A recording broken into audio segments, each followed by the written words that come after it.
بسم الله الرحمن الرحيم والصلاة والسلام على رسول الله سيد الأولين والآخرين وعلى آله وصحابته الغر الميامين ومن سلك سبيلهم إلى يوم الدين وبعد.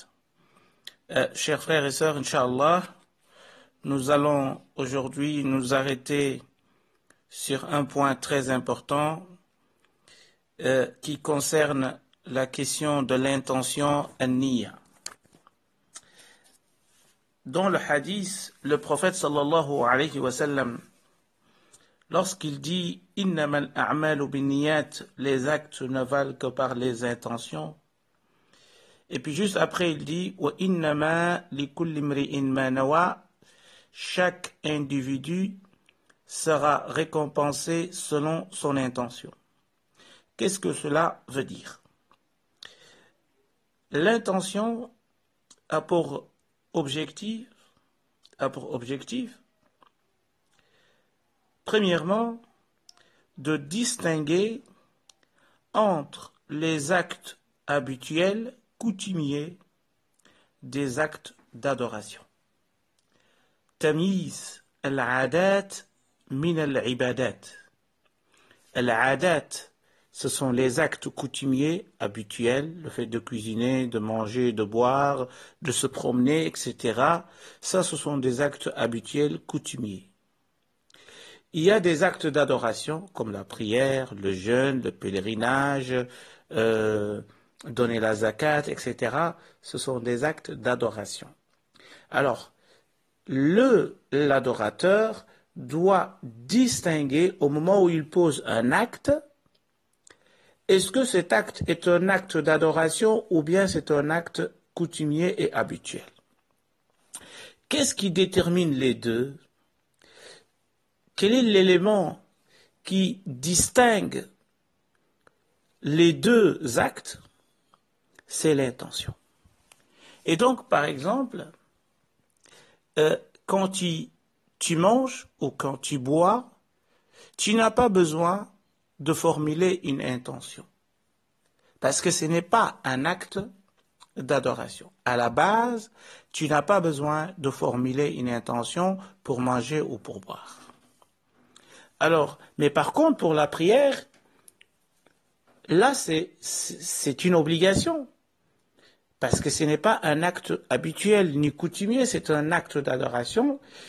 Dieu t'a kallaf, c'est-à-dire Allah subhanahu wa ta'ala, il a rendu cet acte obligatoire que tu dois faire. Donc, au moment où tu dois mettre en pratique cet acte, tu dois formuler l'intention. D'ailleurs, c'est pour cela que la majorité des savants musulmans nous disent que l'intention est un pilier dans les adorations. Si l'acte ne comprend pas ou ne contient pas au moment où on est en train de le mettre en pratique, si on n'a pas formulé l'intention, l'acte ne sera pas accepté auprès de Dieu. Allah subhanahu wa ta'ala. Et donc, le premier objectif, ou bien la première fonction de l'intention dans nos actes, c'est de distinguer ce qui relève de l'ordre des actes habituels et ce qui relève de l'adoration. C'est pour distinguer les deux. Deuxièmement, c'est de distinguer entre les adorations entre elles. Ça veut dire quoi? C'est-à-dire, lorsque tu fais une prière surrogatoire et lorsque tu fais une prière obligatoire. Deux actes, c'est deux rak'at, deux unités de prière que le musulman prie, mais il a besoin de distinguer lorsqu'il pratique ou lorsqu'il effectue une prière surrogatoire d'une prière obligatoire. Donc l'intention doit y être. C'est-à-dire lorsque tu pries un nafila, l'acte surrogatoire, tu dois mettre une intention que tu es en train de faire une prière surrogatoire. Lorsque tu pries une prière obligatoire, l'intention d'une prière obligatoire doit y être. Voilà. Donc tu ne peux pas, par exemple, prier une prière obligatoire en ayant l'intention de faire une prière surrogatoire.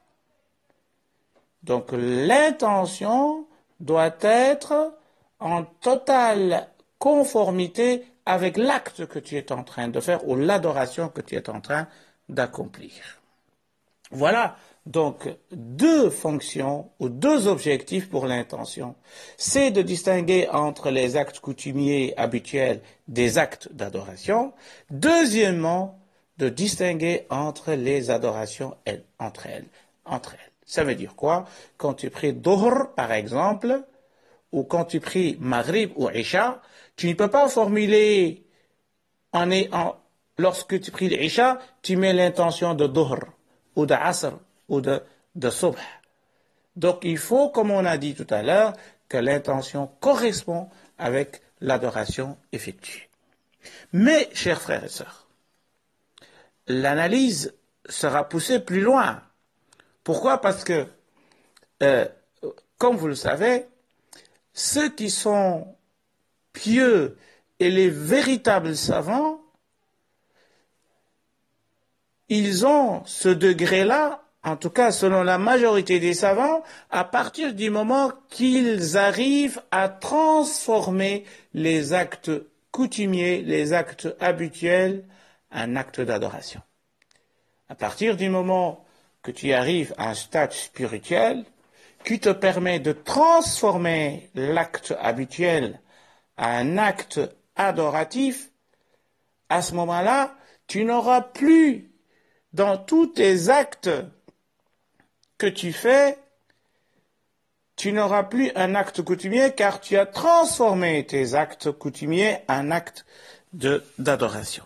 C'est-à-dire, par exemple, si vous cuisinez par exemple à la maison, que ce soit un homme ou une femme,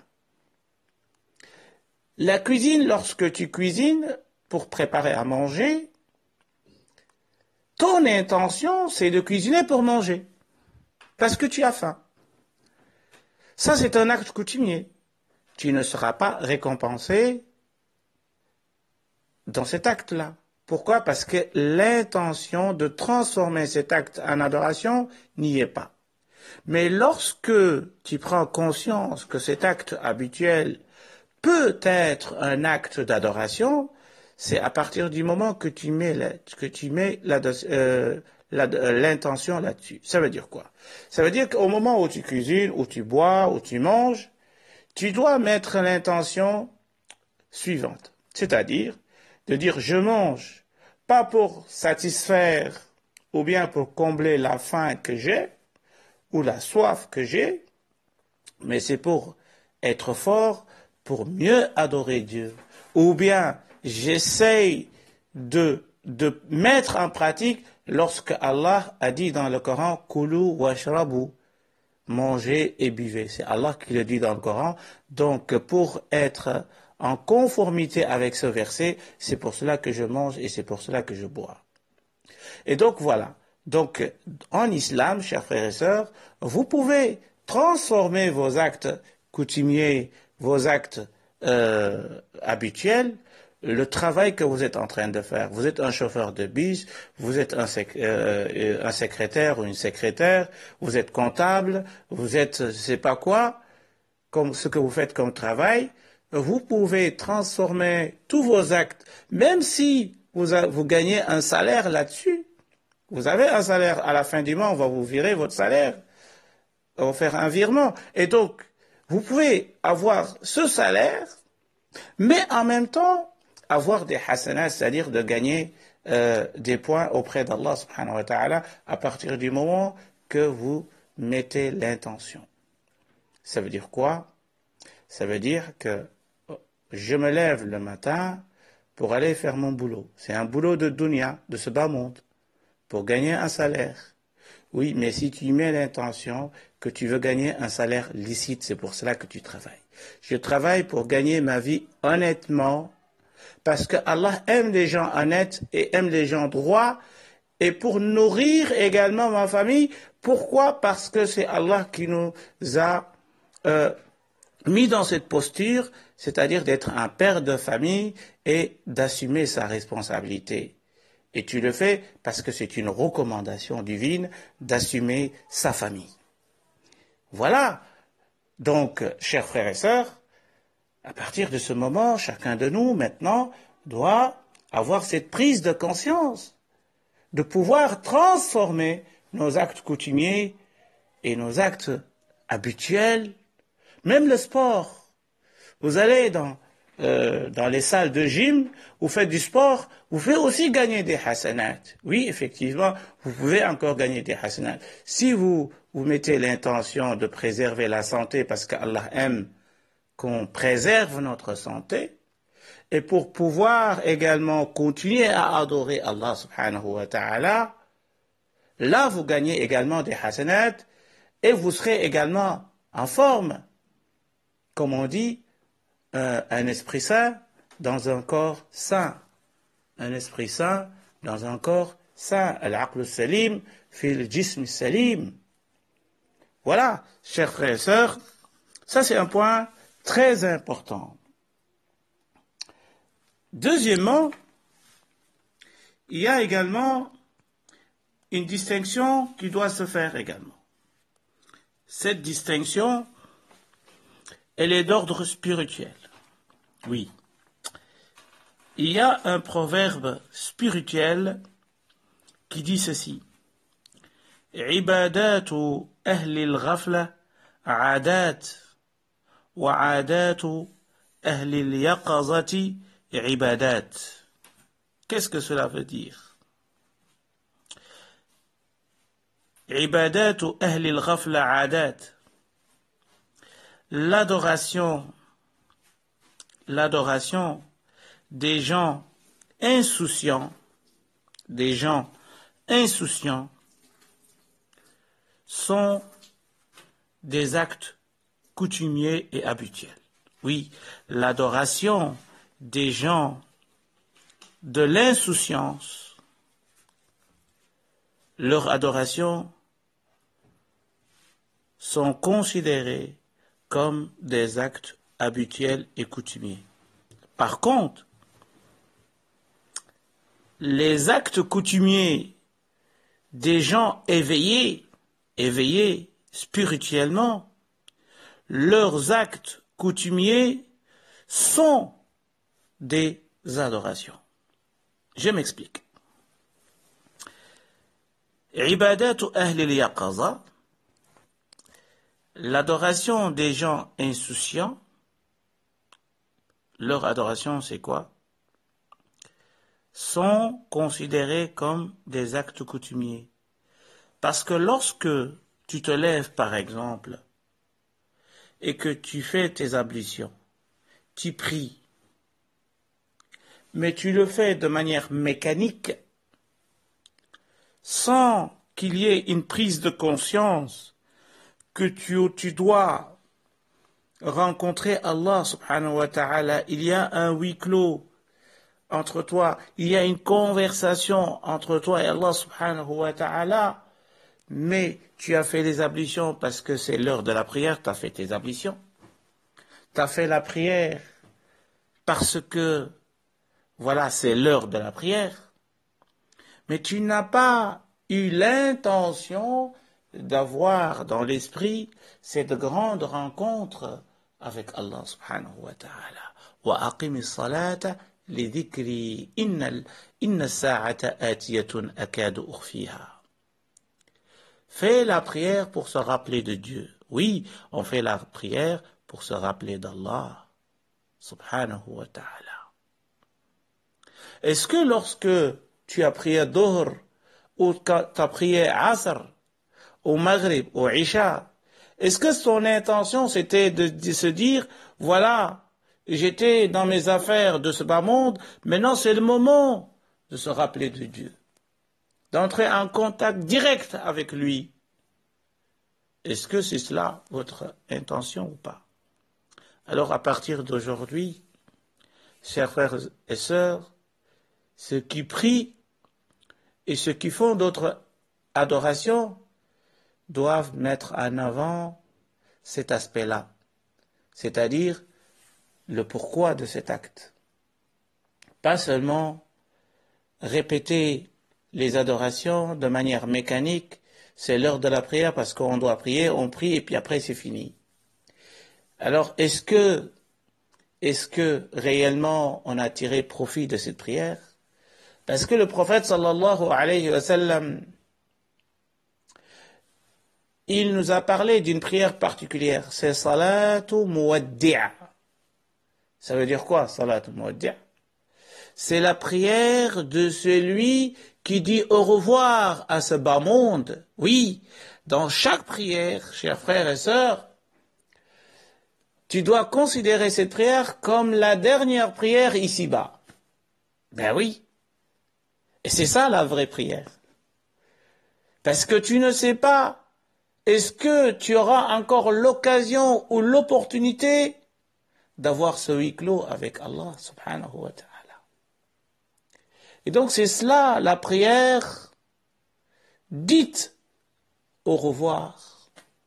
Ah oui, lorsque tu te sépares de quelqu'un qui t'est cher, il y a cette tristesse, il y a ce sentiment qui vous envahit.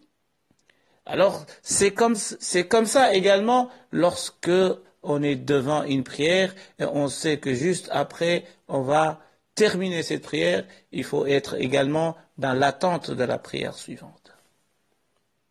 D'ailleurs, parmi les 7 personnes qu'Allah couvrira, un autre exemple, c'est dans le hadith Qudsi, dans lequel Allah subhanahu wa ta'ala nous parle d'un homme ou d'un individu dont le cœur est attaché aux mosquées.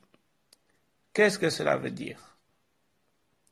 Cela veut dire que lorsque cette personne effectue une prière, son esprit est épris, c'est-à-dire elle est dans l'attente de la prière suivante. La personne est dans l'attente de la prière suivante. Si elle prie Asr, elle attend la prière de Maghrib. Et si elle prie Maghrib, elle est dans l'attente de la prière suivante, c'est-à-dire Al-Isha. C'est cela l'esprit du musulman conscient et qui formule l'intention et qui est dans cette intention de transformer également tous ces actes coutumiers en actes d'adoration. Un hadith très important qui illustre également l'aspect de la transformation de nos actes coutumiers. Le prophète sallallahu alayhi wa sallam a dit à Sa'd ibn Abi Waqqas, radiyallahu anhu, qu'Allah soit satisfait de lui, le grand compagnon Sa'd ibn Abi Waqqas, il lui dit wa'lam annaka lan tunfiqa nafaqatan tabtaghi biha wajha Allah illa ujirta alayha. Sache, toi, Sa'd ibn Abi Waqqas, que lorsque tu dépenses ton argent ou tes biens et que ton intention c'est de satisfaire Allah subhanahu wa ta'ala, sache que tu seras récompensé là-dessus. N'importe quelle dépense, oui, n'importe quelle dépense, à partir du moment que cette dépense, elle est dans le licite. Si c'est halal, si c'est dans le licite, n'importe quelle dépense que tu fais, cette dépense sera récompensée par Allah. C'est ce que le prophète sallallahu alayhi wa sallam a dit à Sa'd ibn Abi Waqqas. Il lui dit « Hatta ma taj'alahu fi imra'atik » Oui, même la dépense que tu as faite pour acheter de la nourriture que tu déposes dans la bouche de ton épouse, oui, tu seras récompensé là-dessus. Subhanallah. Exalté soit le Seigneur. Oui, l'argent que tu donnes à ton épouse pour acheter à manger, pour aller faire des courses au GB ou Lidl ou Deleuze ou ailleurs au supermarché, oui, cet argent-là que tu dépenses pour la nourriture à la maison, si l'intention, comme on a dit auparavant, si l'intention c'est d'assumer sa responsabilité parce que c'est une recommandation divine, c'est pour cela que tu assumes cette responsabilité, tu seras récompensé. Ah oui. Vous voyez? Donc c'est très important. Un compagnon est venu interroger le prophète sallallahu alayhi wa sallam sur une question de taille, une question très importante. Il lui dit, est-ce que les rapports intimes qu'on a avec nos épouses, est-ce que nous serons récompensés là-dessus? Le prophète sallallahu alayhi wa sallam lui dit, bien sûr, vous serez récompensés là-dessus.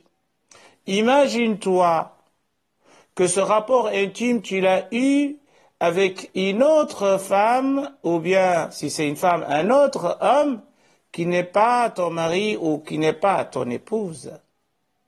Est-ce que tu seras châtié là-dessus? Il a dit, oui, bien sûr, je serai châtié là-dessus. Et donc le prophète sallallahu alayhi wa sallam lui dit, alors si tu le mets là où c'est licite, raisonnement a fortiori, tu seras récompensé. Lui, tu seras récompensé.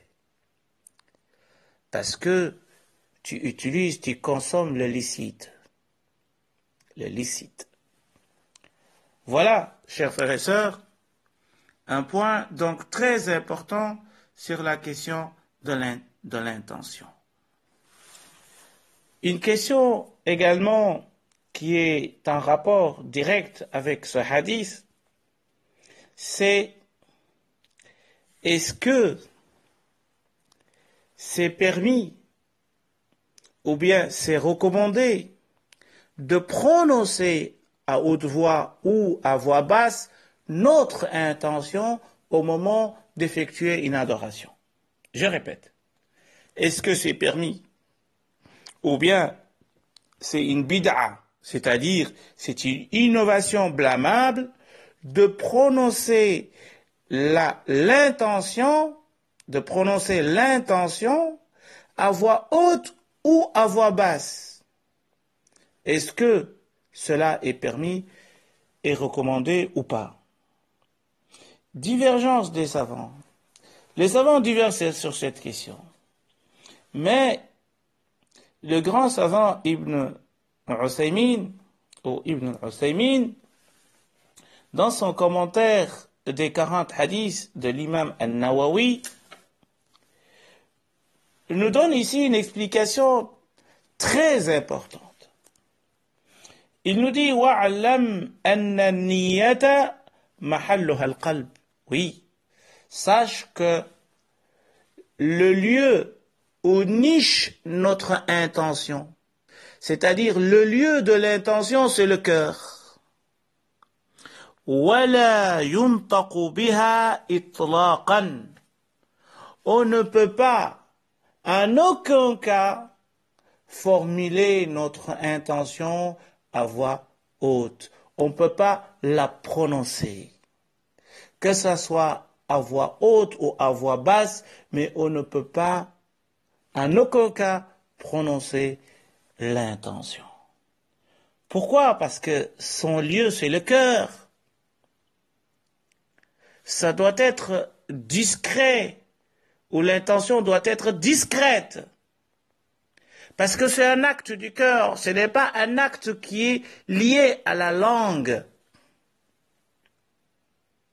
لا ينطق بها إطلاقا لأنك تتعبد لمن يعلم خائنة الأعين وما تخفي الصدور. C'est magique ce qu'il dit ici. Il dit, sache que tu tu es en train d'adorer quelqu'un qui sait tout, même les clins d'œil que certains font, Allah, il voit tout, il sait tout. Il n'y a rien qui l'échappe. Et donc, pourquoi donc prononcer l'intention? Allah, il sait ce qui est dans ton cœur. Lorsque tu prononces ton intention, c'est comme si tu pensais que Allah ne pourra pas savoir ce qui est dans ton cœur. C'est pour cela que tu le dévoiles. Alors que tu n'as pas besoin de le dévoiler.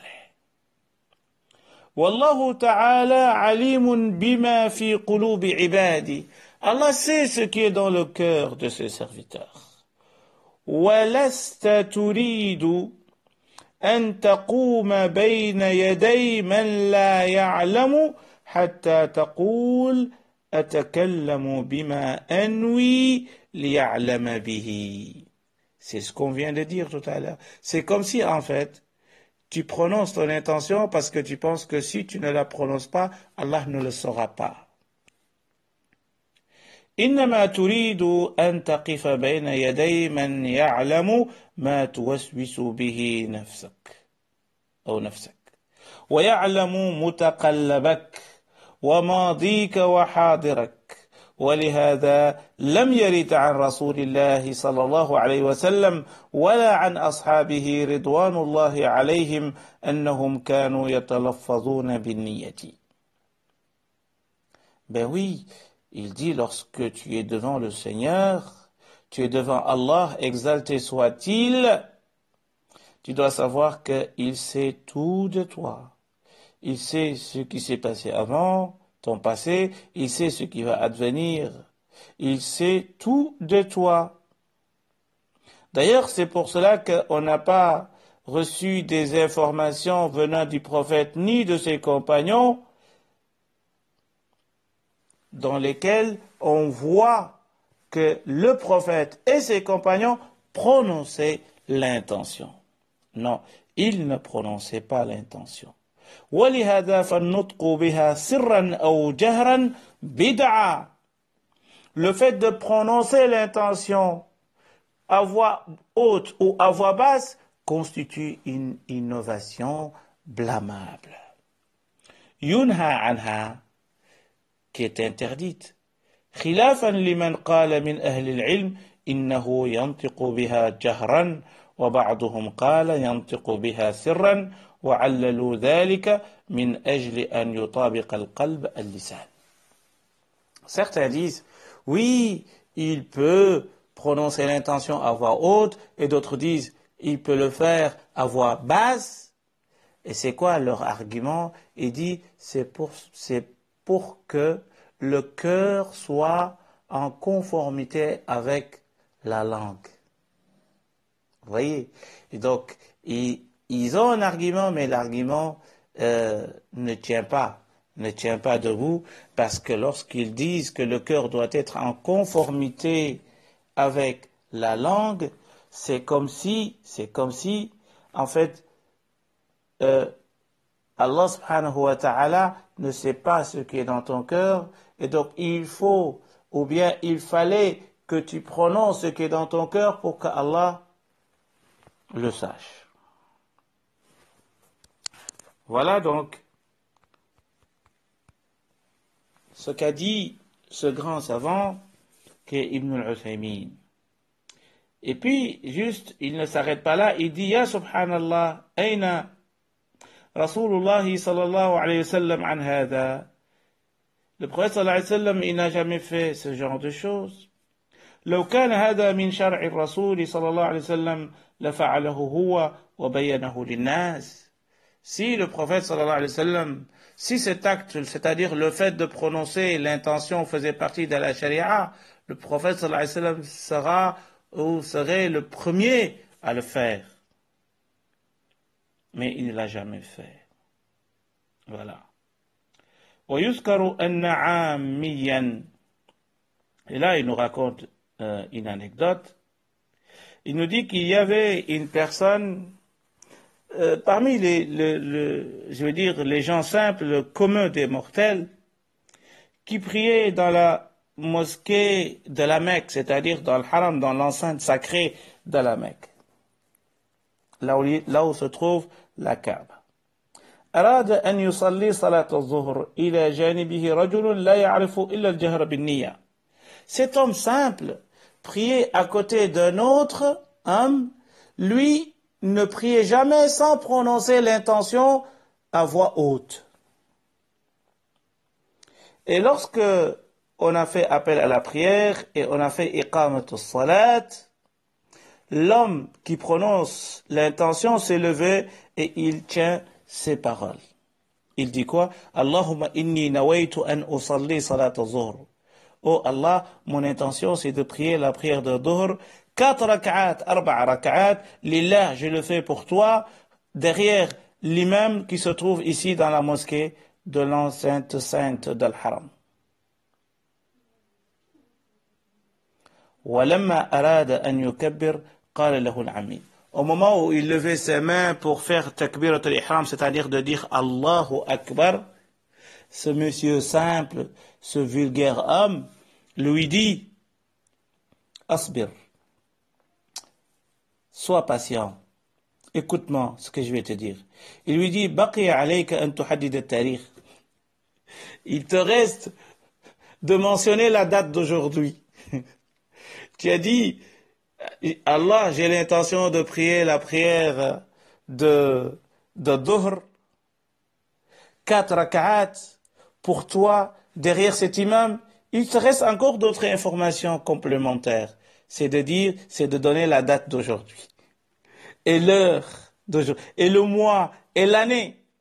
Parce que Allah, soi-disant, ne sait pas c'est quelle date, et c'est quel jour, c'est quel mois, et c'est quelle année. Voilà.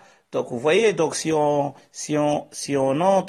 rentre dans cette vision des choses et qu'on doit formuler l'intention, c'est-à-dire on aura devant nous une série de choses à citer, parce que si tu dis j'ai l'intention de faire Dhuhr, mais le Dhuhr de quel jour? Hein? Le Dhuhr de lundi, donc tu dois dire le Dhuhr de lundi, et puis le Dhuhr, je vais dire de quel mois? Il faut mois de janvier ou mois de septembre. Quelle année? 2018 ou 2019? Voilà, vous voyez, donc on aura devant nous une série de choses, chers frères et sœurs. Barakallahu fikum. Donc, ce qu'il faut tenir ici, c'est que l'intention niche dans notre cœur, elle habite là. Et donc, on n'a pas le droit, juridiquement, même si on sait qu'il y a une divergence, on n'a pas le droit de la prononcer ni à voix haute, ni à voix basse. Une dernière question avant de clôturer ce cours. Certains disent, mais pour le Hajj et pour la Umrah, là, on formule l'intention à voix haute. C'est une exception. Parce que lorsque tu fais le Hajj ou la Umrah, tu dis Allahumma hajjan ou umratan. C'est ce que tu dis. Allahumma umratan wa hajjan, si tu veux faire tamattu, selon les 3 formules du Hajj. Alors, ici, ce qu'il faut savoir, c'est que le fait de dire Allahumma umratan, Allahumma hajjan, ce n'est pas une intention. Non, ce n'est pas une intention. C'est seulement manifester une adoration. Mais ce n'est pas l'intention, parce que l'intention est dans le cœur. C'est son lieu, c'est là où elle habite. Mais le fait de dire oui, Allahumma hajjan, Allahumma umratan, ce n'est pas une intention. Et d'ailleurs, le prophète sallallahu alayhi wa sallam, il n'a jamais dit que c'était une intention. Barakallahu fikum, wassalamu alaykum wa rahmatullahi ta'ala wa barakatuh.